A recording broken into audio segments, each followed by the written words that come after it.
It was the dawn of the 18th century, the golden age of piracy. A time when the seas were ruled not by kings or empires, but by men who defied them all. And among those men, one name inspired both terror and fascination: Blackbeard. With a thick black beard braided into knots, slow-burning fuses in his hat, and a gaze that could freeze any sailor, Edward Teach, known to the world as Blackbeard, commanded one of the most feared ships in history, Queen Anne's Revenge. Originally a French slave ship named La Concorde, it was captured by Blackbeard in 1717 and transformed into a floating fortress of chaos, 40 cannons, 100 men, and a flag that promised no mercy. Under his command, the ship terrorized the Caribbean and the American coastline, seizing dozens of vessels and ransoming entire ports.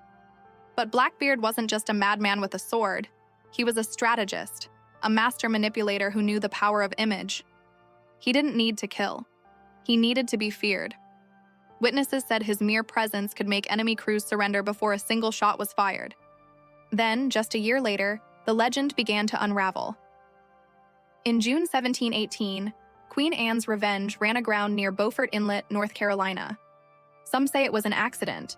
Others believe it was deliberate, a way for Blackbeard to divide his treasure and betray part of his crew. Weeks later, Blackbeard himself was hunted down and killed in a brutal naval battle. His severed head was hung from a ship's bow as a warning, the end of the Pirate King. For centuries, Queen Anne's Revenge remained lost, a ghost ship swallowed by the Atlantic. Then, in 1996, divers made a stunning discovery: a wreck matching the exact description, filled with cannons, gold dust, and relics from a pirate's world. It was real. Blackbeard's ship had been found. But even today, questions remain. Was her sinking an accident, or part of a plan to hide Blackbeard's treasure forever? And how much of his legend was real, and how much was a mask carefully crafted by the man himself? Queen Anne's Revenge wasn't just a ship. It was a symbol of rebellion, of freedom, and of how fear can shape history.